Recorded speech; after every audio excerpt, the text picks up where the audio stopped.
All right, we're back. Another episode of Cage Side in studio. We're back at it again with Jonavin Webb. I've been wanting to get you on the show, man. Hear tons of good things about you and your gym and your stable of fighters, and a lot of the fighters who I've either have come through or you see on TV. They're always mentioning your name. Oh, yeah. So you're a big part of their lives and careers. I would assume. So thank you for being on the show, man. I appreciate it. Happy to be here. Yeah. So we're coming off a big weekend. Probably the biggest weekend in fighting usually when Conor fights. Yeah. So there's lots to talk about. We're going to try breaking down the fights today in a different way. I really want to hear kind of what you have to say.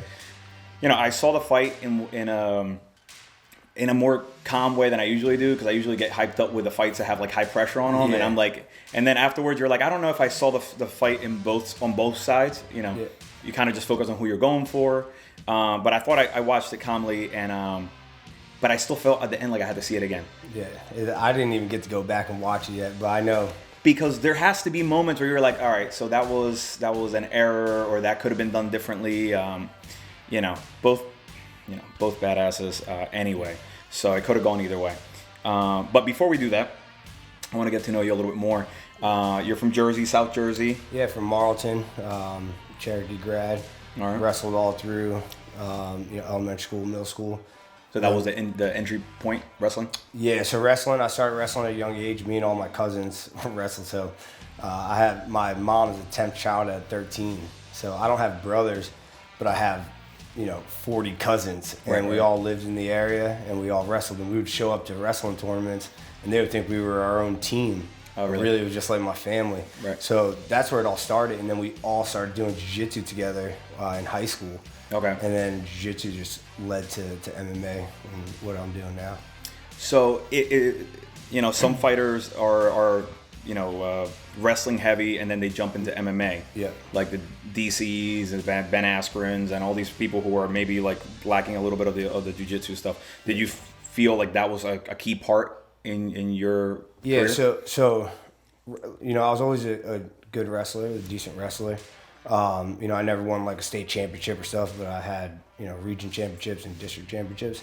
But for some reason, I remember that the first day I went to a jiu-jitsu practice, like I fell in love. Like, I went, and it was me and, a couple younger cousins, like I said. Yeah. And there was a bunch of old guys there.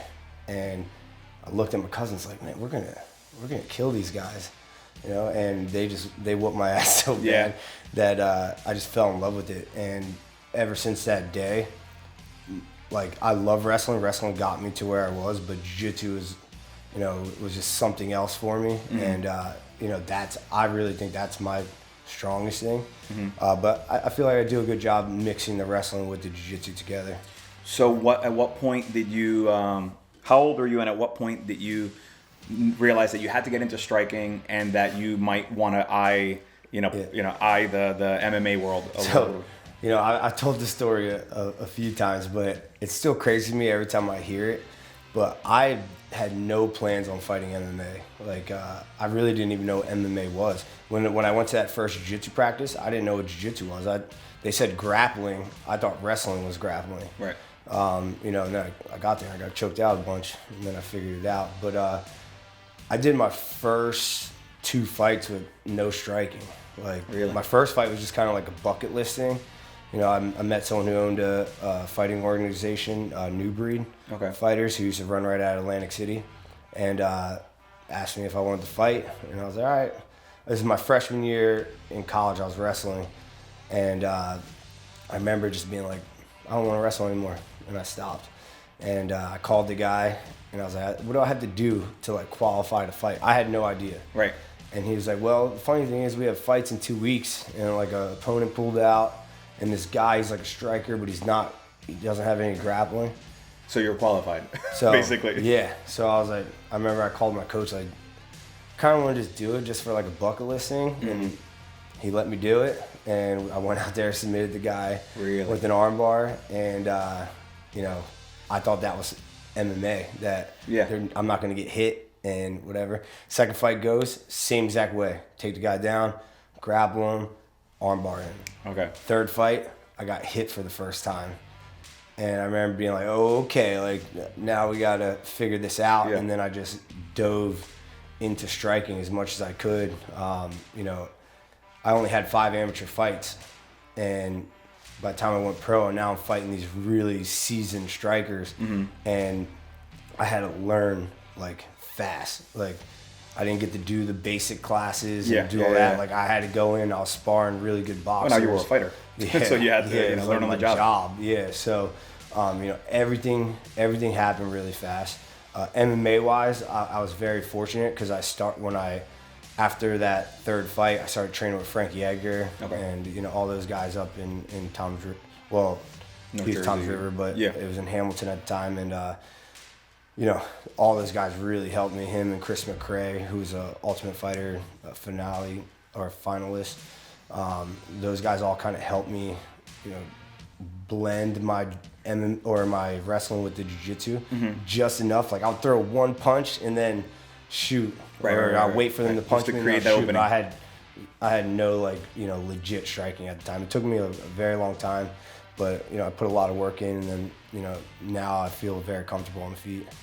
It's interesting because, you know, I grew up watching more boxing than anything, and then slowly kind of when boxing started getting a little slow, I started getting into the MMA stuff and kind of got fascinated with how many aspects, you know, there are in that world of fighting.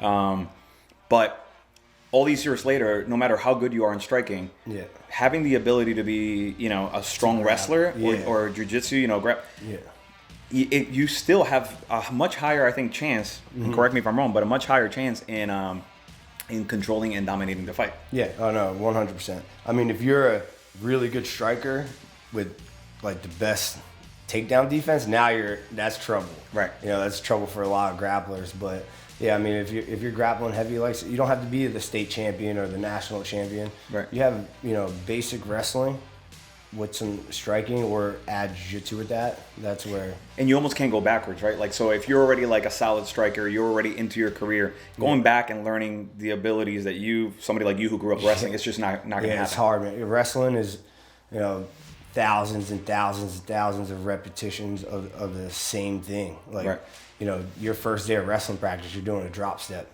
When you're 30 years old, you're doing a drop step. Like, it's not like boxing where there's these fancy combos and all that. Like, you're practicing the same stuff over and over again, and then you stop thinking about it, and your body just, you know, does it. So how did it feel once you so you fought in CFFC? Yeah. In the UFC. Yep. So I made my pro debut for CFFC. Okay. What year was this? 2012. Okay. So then I went 8-0 through CFFC, won the welterweight championship there, and then I got signed to the UFC in 2015. So I only was fighting for 3 years. Well, pro for 3 years, and you know, same thing. I went in. I had to fight one of my roommates. At this time, I was going out to New Mexico, training with Donald Cerrone a lot. Okay. And one of my roommates was Kyle Noak, who was like a vicious striker, like really, really good striker, brown belt in jiu-jitsu, like legit. He coached he wasn't just on the Ultimate Fighter, he coached the Ultimate Fighter. Right. And you know, we went and had a really good fight. It was probably one of my best fights to date. And you know, I dropped him a couple times with striking. And like I said, this is one of the first times that the striking actually, I started letting my hands go and realizing that I actually had power. And, you know, he's Australian. We fought in Australia. Decision didn't go my way. But it was, like I said, it was a really good fight. And, you know, that took me there. You know, after that fight, I really wasn't that focused. It was weird. Like, you get to the top and you think that you made it and now you're good. And for me, it was like I got there and I just didn't love it at the time. Like, you know, how come? Like, what was it about it? I really couldn't. I couldn't tell you the exact thing. Like, I remember. So I fought. I got the fight on 3 weeks' notice. You know, I finished my training camp out, flew out to Australia, had one of the best performances of my life, and then I lose a split decision. And you know, like I said, I love Kyle, the guy I fight. Like, he's still one of my really good friends. But you know, I really believe in my heart that I won that fight, and you know, I feel like I was winning everywhere. I'm standing on the ground. And I think that started to get in my head a little bit. And then even after the fight, they told me so Dana wasn't there. Dana didn't come out to Australia, but Joe Silva was there, and Joe Silva, told my manager, we're still going to pay him his win bonus because we thought he won the fight. Wow. So in my mind, I'm like, yeah, this is awesome. So a couple weeks later, I'm like waiting, like, when's this check coming through? Yeah. And then I get a phone call from my manager, Rob Haydack, and he was like, they said you failed the drug test. So now I don't even drink protein shakes. Like, right. I'm just not one of those guys. Right. Like, and this is before USADA and all that stuff, right? This is right before right before. If it was USADA, I would have been in a better spot. Right. Because it wasn't USADA, it was Australian Commission, which isn't a thing. So we had to go through Vegas, which was the UFC's, and again pre-USADA. So they were telling me, like, if I wanted to fight it, it's like I'm fighting against the UFC. If I want to take it to court, yeah, and right, do all that stuff. So, and you're a fighter with the UFC, like it's going fight. It's like trying to sue your boss. Yeah, exactly. So and I was new. I didn't want to do it. So, I just took the deal, and I was suspended for like 10 months. Right. So now it's like, I'm home, not fighting. Right. I just made it to the top, and now I can't do anything. And when they gave me my second fight, I just barely trained, like didn't do anything. That's a big career killer for a lot of fighters. Like those suspensions, and when they were doing marijuana, they were doing all these things that, like, you're killing careers left and right with all this stuff. So I don't recall what they said in your case, but yeah, from mine it was an Australian drug, which is the craziest thing. It was modafinil, it's called. So it's a narcoleptics drug. So I had no idea about this, and then afterwards I started researching it and stuff. But it was like a narcoleptics drug to like keep them awake. So how is that performance? So it's not. So when it came up, it would be the same as drinking alcohol or smoking marijuana. They're not enhancers, but they're illegal substances, I guess. So anyway, so I took it, and I didn't take the drug. I took the deal of being out for the 10 months. So again, I just wasn't motivated. So then I ended, that second fight was like a loss. Like I lost that one. I won the first round. It was doing good, and then I just gassed out from not training. Right. And that was that in CFFC? No, that was in the UFC. In the UFC. Yeah, in the UFC against Nate Coy. Okay. So he, who's like one of the coaches at American Top Team, like really good. Yeah. Like All-American D1 wrestler, like good guy. But that was like my first real loss in my mind. Right. And where you felt a little responsible for it. Yeah. So then I took off like a whole year of of fighting. And then I came back, and I went on another little tear, and I went 4-0 or 5-0, something like that, 4-0 or 5-0. And then and then I was doing really good. It was seeming like I was about to go back to the UFC, and then I was bouncing my kids, and I just opened the gym, and it was a little harder for me to train full time and give my time to everybody else. Right. So I was training, maybe half of what I was before, and still doing well. But once I started getting some higher level fights, actually you had him as a guest on here, Kyle Dawkins. Right. Chris, his brother. Oh, Chris was on. Yeah. Oh, Kyle. All right. Yeah. So I was so his brother, I went up a weight class to fight him for a title because his opponent fell out, and this kid's a young stud that's coming up, and it's a big dude too, right? Huge. Yeah. I'm a small 70-pounder. Right. He's tall. He looks like he should be 6'4". He looks like a his last fight. I'm like at least and same thing. I was doing really good, and then and he's a jiu-jitsu guy too, though, right? Yeah, towards the end. And then he put a Darce. And I remember being in there, and there's only the 10-second clapper went off. And I was like, defending, and I was like, I'm just going to sit here until he's done. And I didn't respect how long his arms were.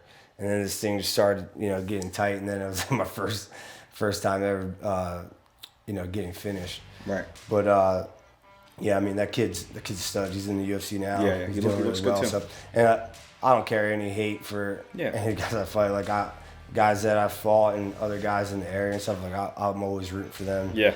You know, to do good. But fighting's kind of past me at the moment.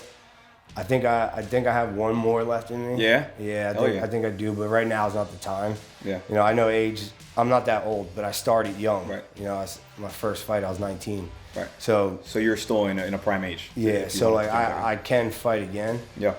But I'm putting my team in front of me, and I'm putting my family in front of me. And, I've been producing a lot of young talent. So, amateurs, pros, we got a lot of guys coming up, and I think it would do a disservice for me to focus just on me and not on them. Right. So, that's kind of what I'm doing. I respect right that. now. I mean, you're putting them first. Yeah. And at some point, hopefully, you'll find the right circumstance. And like I said, there'll be at least one more, and it's gonna be here. So, I used to sell out the Borgata when all the fights were there in Atlantic City. So I plan on doing that. Hoorah. Yeah, I plan on doing it at least one more time. So, dude, looking forward to that. Hopefully soon, yeah. That's awesome. Well, dude, I love hearing your story, man. I think that's great. There's so many talented people in this area. No. And you only hear of like the top people, and the ones that are coming up, the ones that are just starting, the ones that have already gone through it. Yeah. There's a big stable of solid fighters. Yeah. I mean, I think there's a lot of good teams around here. And I also just think, I really believe that Cage Fury is like the reason why a lot of people make it far. Right. It's because they're getting prepared in the most professional way possible. Right. There's no other show that you're going and doing interviews and, doing the pictures and, And you're fighting on Fight Pass too. Fighting on Fight Pass. So you're ready. Like, even when I walked into my first UFC fight, it was like, all right, this is normal. Like, this is regular. I didn't get the jitters in my first one. That's credit to Rob Ada. Yeah, so I mean, they really, really did a good job. Yeah. And like I said, that's why you get the Aljamain Sterlings, the Paul Felders, the Sean Brady's. They're used to it from their first, second, third pro fights. Mm-hmm. Right. So they just signed the contract again. That's it. Yeah. Listen, as a fighter, you want to be in the place where you have that easy step up into the big leagues. Yeah. And obviously CFFC seems to be in their local, which is cool.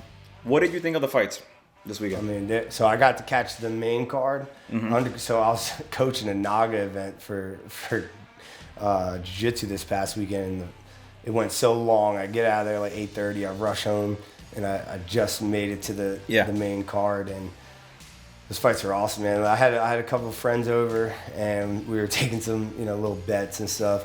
And I actually bet for Poirier. Okay. And we did the same thing. We did a pool and everything. Me and my kid always which, by the way, we're gonna start releasing the Cage official card. So because it's fun. We get to have fun. Everybody makes their predictions, puts $1 in there or whatever, and just has fun with it. Yeah. So you had Poirier. Yeah. So I had Poirier. I didn't think it was gonna be the way it was, but I have so much respect for Mcgregor. Like I said, Cowboy was one of my long term. Dude, how was training with Cowboy? I love Cowboy, dude. Yeah, Cowboy's the best. Man, I'm a fan of Cowboy. He's one of the most just humble and fun people to be around. Everything's about getting better and also having fun. What's the point of living this life if you're not gonna have fun with it? He's a great example of making money and putting it in the right places, towards life. Yeah. So I mean, I got to experience a lot of good stuff out there. It sucks that it's so far and it's so far away from my gym and my family. Because if he lived in Connecticut, I would take that trip, every 2 weeks to just go visit. Were you there before the BMF ranch was official? So right when the BMF ranch, before we built everything, I was there. Yeah. I built the dorm rooms. We built the gym. I remember interviews where he was saying that the fighters were bunking out there. They were helping build the thing and then training all day and all that. So we used to live in his house. Okay. So he had his house. There's a couple rooms in there, and we would all crash in there. I mean, there'd be 2-3 beds in one room. First time I went out there, it was me. I was in one twin-size bed. Paul Felder was in a twin-size bed, and Jared Gordon was in a twin-size bed over here. Bizarre, right? So it's and then, the first time Jared Gordon was there, it was Pat Healy. Okay. Yeah. So wow. And we're all sharing one room, and again, we would build and train all day. And he built that thing to such a great facility. Right you now, go out dude, there, there's a have bar, there's a barber everything. shop. I mean, Everything. I know he's talking about putting a pool there. Yeah. So we used to drive. So he lives in New Mexico, or he trained at Jackson Wink before, Yeah. but that was a 40-minute drive away from his house. Okay. So we would drive down to Albuquerque, train, come back, then drive back down to Albuquerque again, train, come back. We were spending so much time driving. So then he was like, we just need to start training here. Like, cut out that driving time. We'll be able to train more, do more stuff. And he literally, I remember him talking about doing stuff, and then he did it. He did it. We were building stuff. None of us are builders. We just kind of makeshift. Yeah, just made stuff. And I learned how to use power tools out there. I didn't grow up doing that stuff.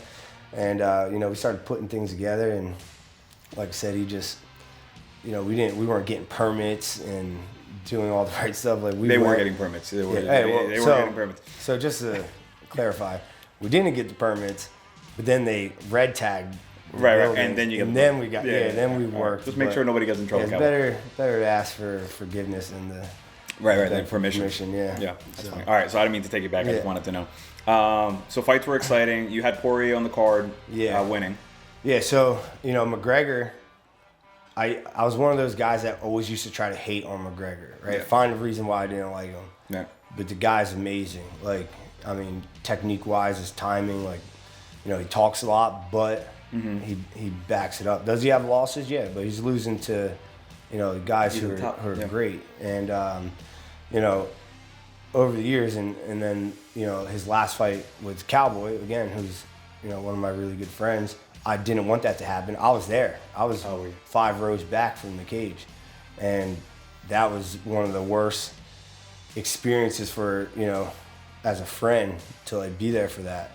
But then also the experience of his fans and, the atmosphere of it was insane. I never experienced anything. I was there for when he fought Eddie Alvarez too, who's another friend. And that was cool, at the MGM or at the Madison Square Garden. But for some, this one in Vegas, the atmosphere was nuts. He walked out, it was he had an aura around him, and he had superpowers out there, And it was, again, bad day, but also a cool thing to experience. So, I thought he could come out and it'd be the same way against Poirier, but I thought Poirier was he's been fighting, he's been consistent. American Top Team is a team that, is the best, I believe. They have the biggest team, they have the most, champions, the best guys. You're only going to get better like that. Their coaching staff's really good. They're really good at game planning and getting ready. And that's how I think he won, is that game plan of attacking that leg. So a lot of people immediately, they said Poirier had a great game plan, and he stuck to it. He was level-headed, not like in the first fight where he just had anger towards him and he emotion. And then consistency. So Poirier's been fighting. Yeah. He's been active and looking better in every fight. He had the fight against Max Holloway. He had Hooker, Gaethje. Yeah. Fighting the best and looking really good in them. He loses to Khabib, but so does everybody. Yeah. So and then you have McGregor, who fights Cowboy and then is out a whole year. Yeah. And then comes back. And you got to think about that too. Yeah, McGregor had a great fight with Cowboy. Didn't count, but it was 40 seconds. Right. So that's not getting any time and experience in there.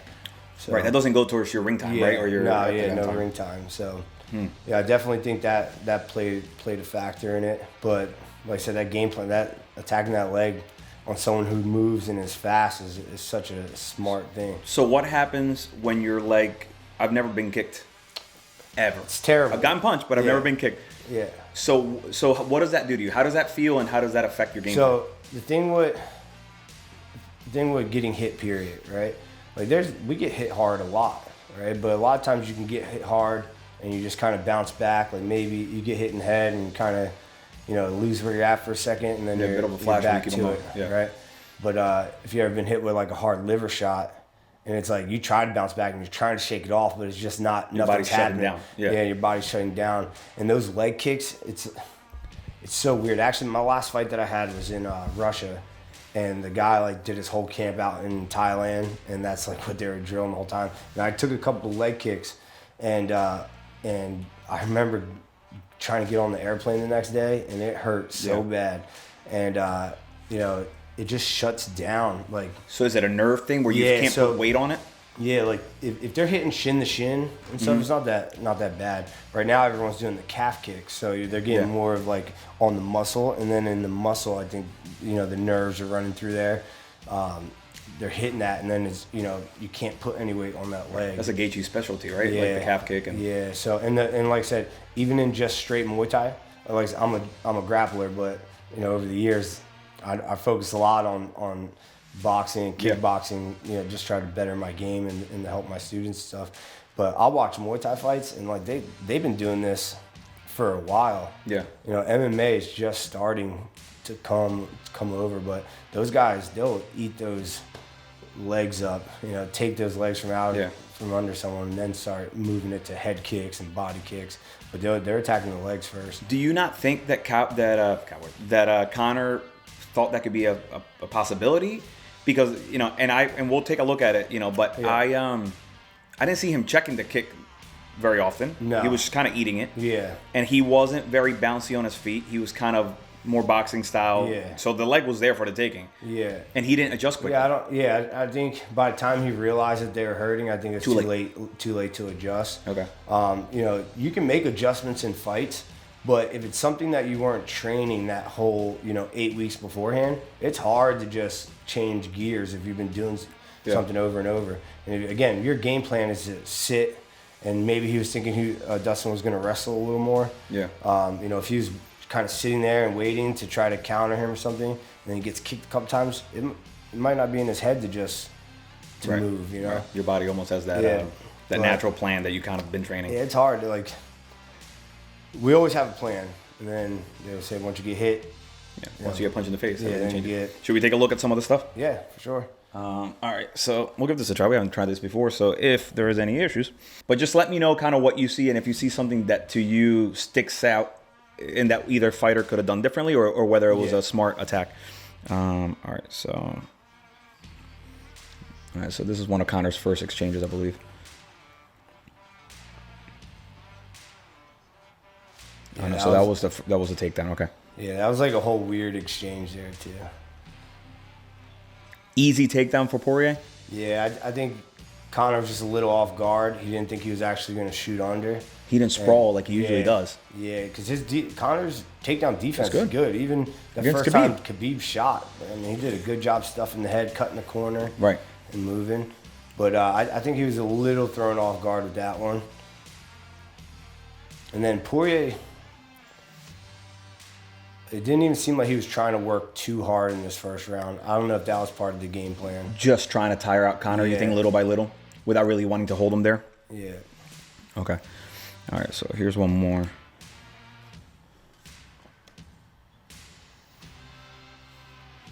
And Conor was landing really good shots. He was landing solid, man. Yeah. But yeah, you're right. He's flat-footed on that front leg. He usually does this more of a karate style, right, where he's bouncing a little bit more. Yeah, in and out. Yeah. I don't know. Maybe he thought he was just going to be able to time that left hand a little easier. That he was landing that straight and then to the body, which was nice. Yeah, there's that leg kick again. You know what punch? We'll see it in a minute. That punch. What the hell is that punch? This straight up. I feel like he gets caught every single time with this.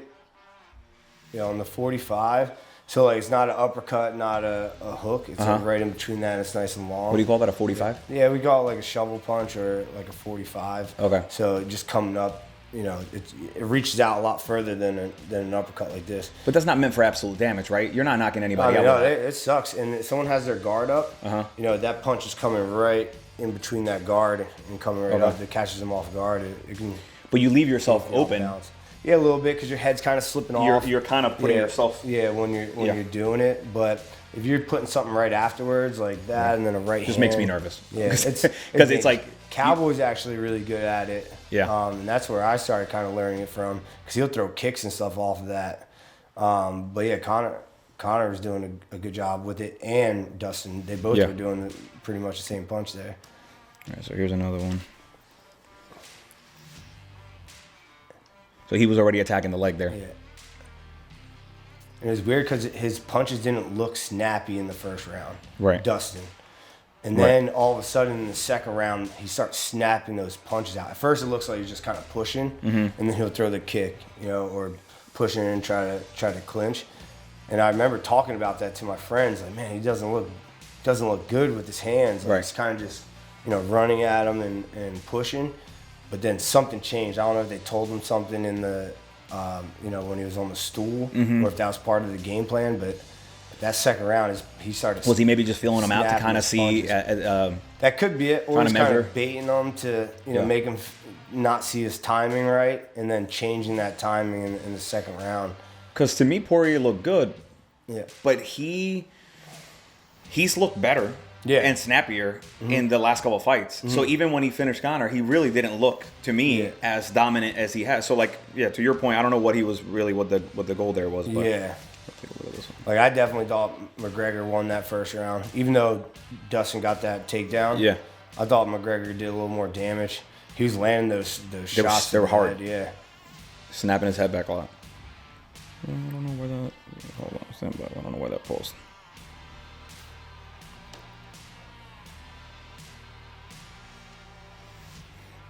All right, so he's grabbing the leg there.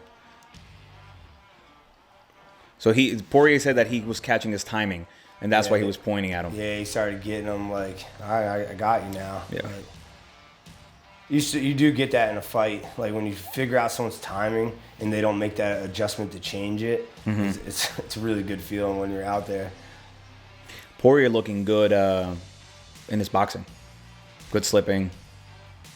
Yeah. I mean, he was getting caught, but he was doing solid work with the defense. Yeah, he's moving his head. Yeah. I mean, he's keeping his hands lower than what I would do against a McGregor style fighter, but I mean, he was taking the shots, but he didn't get one that was super powerful to drop him or anything. Yeah. But that was a dangerous game he was playing, but I mean, it ended up working out for him. He must have been confident. Yeah. All right, let's see what we got here.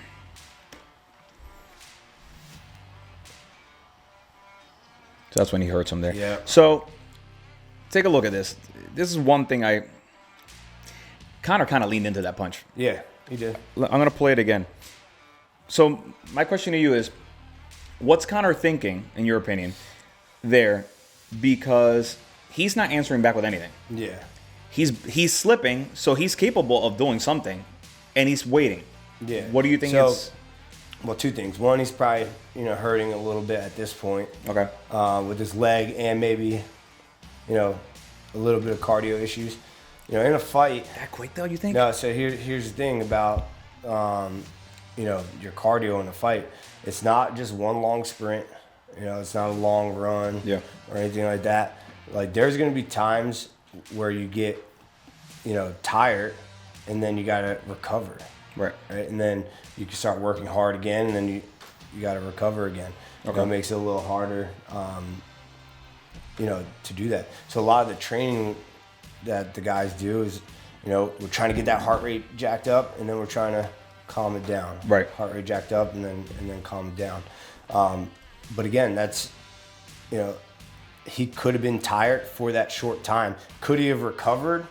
Yes, but we don't know. We don't know because the fight didn't continue. But I also think the other thing is, when you get your back put up to a cage, even at practice and stuff, like, people tend to get lazy there. Right? You get there, you start putting your back towards it, and then you just kind of feel like you can lean against it. It's a little comfortable. Taking a rest. Yeah, and you can start kind of just moving. We all do it. Right. The way he was doing it, keeping his hands down and doing this is not good. Yeah.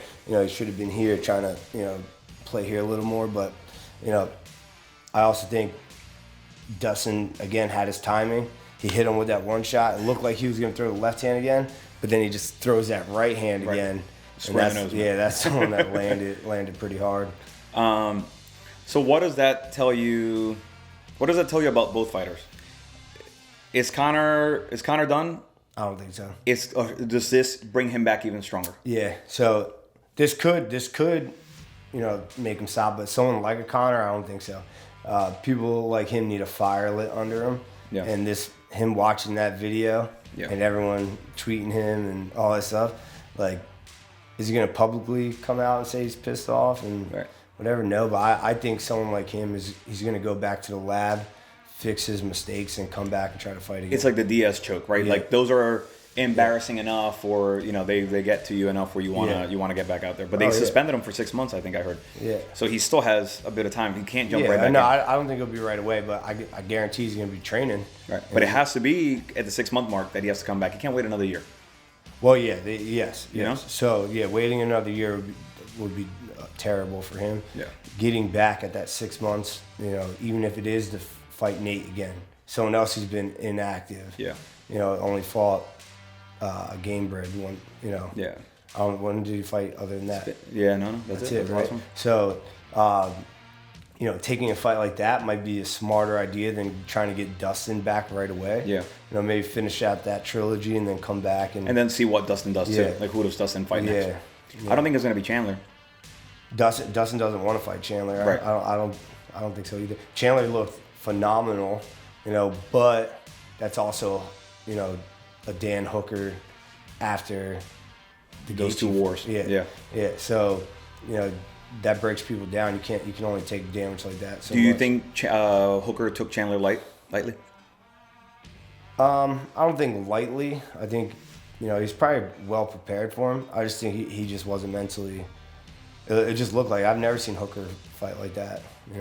He looked just kind of happy and not even overconfident. He just seemed like just content with being there and doing his thing. He didn't seem like he had that. Let me. I will say that I know he's one of my friends, but when people fight Felder, I feel like they never come back the same afterwards. Like, they might get the win, but it's he's putting it on these guys, and like I said, Dan Hooker, I think he was in the hospital.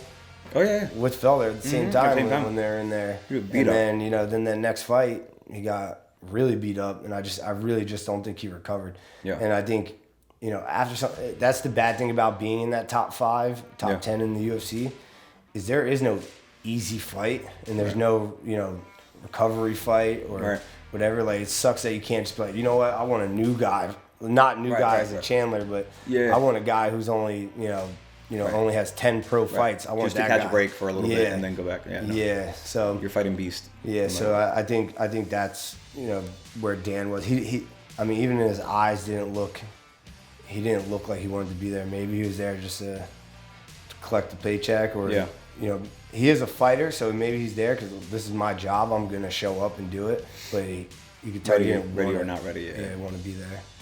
So Chandler looked as good as you can look getting into the UFC, right? He did his job. Did his job on the mic. He called out the right people. A little too WWE for me. Yeah, it's a little cringy.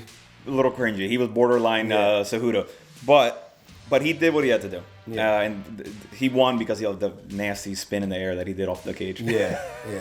He got those guys. The guys who do that is insane to me. Like, I watched when I was an amateur. I was at a fight. It was like in Harris and Chester when they used to have fights there, and I saw a guy knock someone out, and the guy's on the ground. The medics are in. The guy who knocked him out tried to go run up on the cage. And I think he pulled his hamstring or did something when he tried to jump up there. So now he's on the ground holding his leg. Maybe he blew his knee out. I don't know exactly what it was. But he's there holding his knee. Now the medics are trying to help this guy that got knocked out. They're trying to help his leg. Help this guy. And I'm like, see, I never want to do that. At most, I'll go grab the cage and shake it. Don't hurt yourself. That's the that most. That was what's his name? Johnny Walker. Didn't he bust up his shoulder because he was trying to do the worm? Yeah, I forgot about that. Can we relax with that? But anyway, he did it, and he looked fine doing it. So good for him. Those guys are nuts. I would never do that. So who do you think Chandler gets next? I mean, that division's it all kind of depends on what Khabib's doing, and I think he's out, dude. I think he's out. Yeah. I think he's out too. Gaethje would be a good fight. Gaethje would be a great fight, but would that be for a championship? No, right? Because you have to put Poirier's next fight would be for a championship. Yeah, and who would that be? Poirier, Gaethje again? No. Right? What's his name? Ferguson? No, Brazilian. What's his name? Oliveira. Yeah. Yeah, Oliveira. Yeah, you're right. That's not an attractive big fight, but that's Chandler versus Ferguson might be a good one. Yeah. Yeah. Yep. So that would be it would be an exciting fight to watch. It matters what Ferguson comes out. Can't be the Gaethje Ferguson. No, but he got busted up in that fight. I couldn't. Ferguson's a weird guy. Yeah. Right. And like it's hard for me to like him. Yeah. But you felt bad for him. I felt terrible the whole time during the fight. I was like 100% with you. Yeah. I think he's cringy as hell. He needs to get new sunglasses and stop with the whole nonsense. But I felt so. I mean, he was just. It was like watching bully beat down. Like just stop this fight. Yeah, just stop it. When he shakes his head and he's all bloody and so I'm like, that was bad. Terrible to watch. So and then he looked bad against Oliveira. Not looked bad, but just looked flat and looked slow and just didn't have it. All right, well, now I'm going to take back what I said earlier about the Felder thing, because whatever Felder did to Oliveira, that like woke him up. That woke him up. Yeah.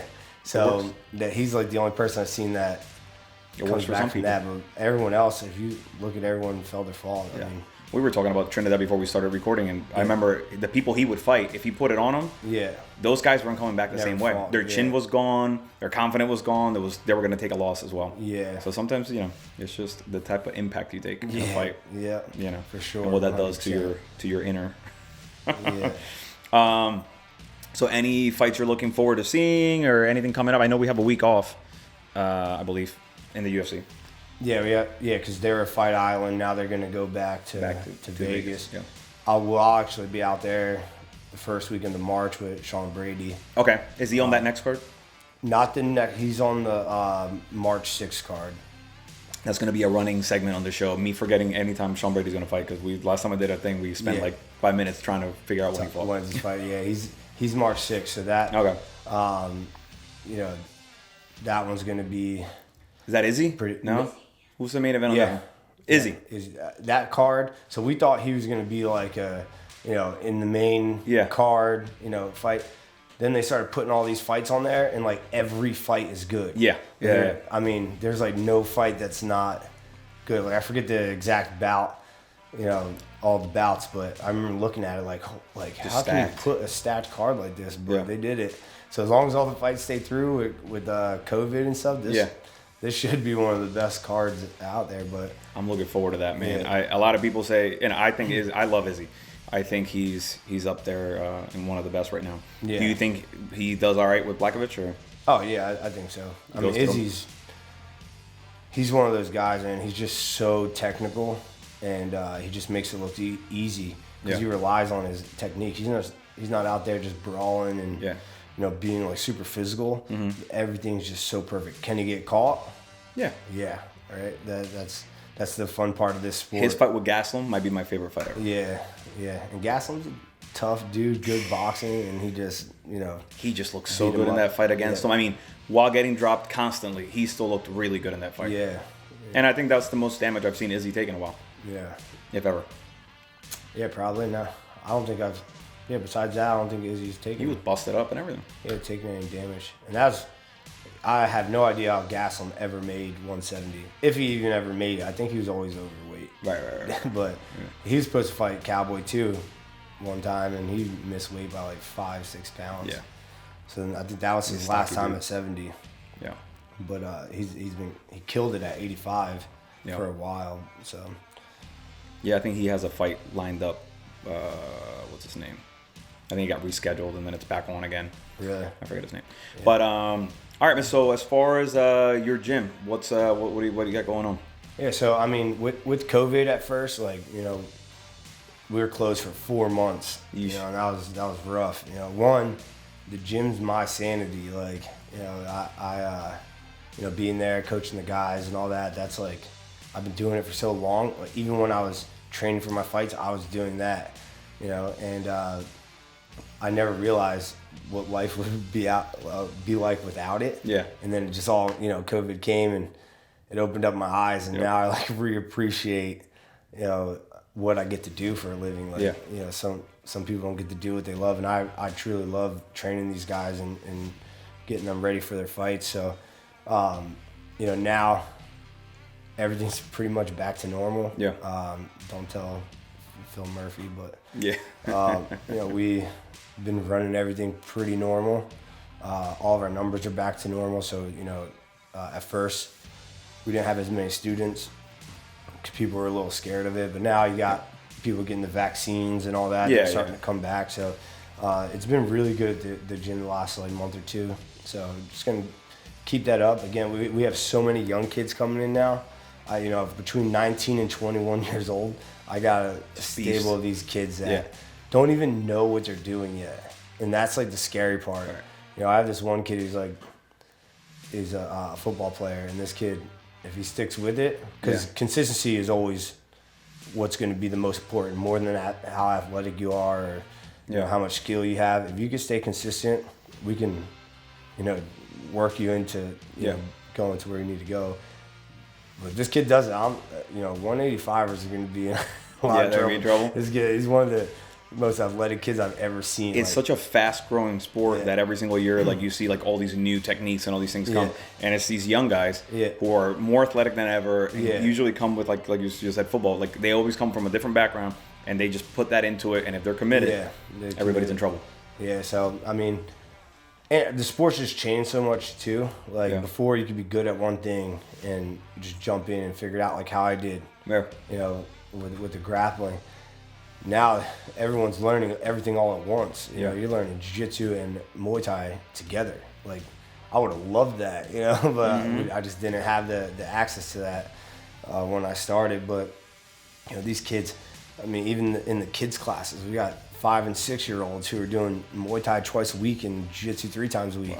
Wow. So these, I can only wait to see what they're gonna do. Right. Give them 10 years. I feel like the sport's gonna just look totally different. It's going to keep evolving. That's how it is. If you take any of the guys who are in UFC 1, UFC 2, they're all great. I have so much love for Royce Gracie and all that, but you compare them to the new. You put them in here. That's not even not even close. And again, you do that in another 10, 15 years, we're not going to be anything compared to these kids. So again, that's the good thing about the sport. It's ever evolving. And, we're going to see, right now we got only wrestlers, boxers, kickboxers, how it came from our generation of fighting. And then now you're getting the basketball players, the, football players, the hockey players, all these guys who are, athletes, super athletes in high school and in college, and then they switch their focus. And you have to credit that to the growth of the sport and how accessible it is and how much what was the last, was it Max Holloway that was on ABC? The fights are becoming, I always think it's something everybody seems to watch, because you're constantly paying attention to it. But in reality, it's still very niche. But at the same time, it's growing really quickly and people are having access to it. So all these high schoolers who are coming from one sport and migrating to that, it's just going to make the sport explode. Even me, luckily I tripped into grappling and MMA. But as a wrestler growing up, I didn't know I could do anything with wrestling besides either A, making it to the Olympics, which is near impossible for most people, right? Just statistically, right? And then, or coaching. Right. Or wrestling. There's no career as a wrestler. Yeah. So a lot of these kids end up going to college, and then they end up doing whatever their degree was in college. Right. Now these wrestlers coming up know that there's an outlet, and it's all right, I'm going to wrestle, and I'm going to go to college for a couple of years, and then I'm going to fight MMA right afterwards. That's dangerous. Right. And that's scary. Yeah. So, those kids are, they're just going to be ahead of anything we could have done. Right. That's awesome. Well, I'm sure you as I are excited to see how the sport keeps on growing. Yeah, for sure. Well, dude, it's been great to have you on the show, man. I appreciate you coming on. Anytime you want to stop by, man, you got a home here. It was awesome. It was an awesome setup, and I hope you guys keep growing too. And we're trying. I'm sure all the guys in the area. There's so many. Dude, just spread the word. Have them come on. This is their home. It's so hard. You guys are always so busy. It's a good outlet. I was telling you before I get out of here, but when I started fighting, this is my biggest fear. Was getting on and talking on podcasts and doing interviews and stuff. But you know, as I kept doing it, I started liking it and getting comfortable with it. And you know, it's just such an important thing for sport because it's just another outlet. You know, someone might hear my story and be, you know, like, oh wait, I could do what he did, right? And they go, and they might be the next, you know, top guy, John Jones, whatever. Yeah. You know, or someone hears someone else's story and they relate to it and they feel like they could do the same thing. So getting on these shows and doing this stuff as much as you can is so important for the young fighters. Yeah. No. Well, first of all, I think it prepared. Well, first of all, you do great at it. So obviously, you've been doing it for a bit now. But I agree in that it helps fighters grow also because you need that. You need to be able to have that media personality or at least the comfort in being able to get in front of a camera. Yeah, 100%. So you know, that's not that's why I'm doing it. But I do love the story part. Yeah. Because behind every fighter, every coach, every nutritionist, anybody who touches the sport of fighting has a different background. Oh yeah. 100%. It's not a cookie cutter, you know, way. And I think, like you said, if anybody's listening to it and sees that as motivational, then hell yeah, you know, we can't wait to see him in the octagon. For sure. All right, bud. All right, Appreciate it, man. Thank you. Cool.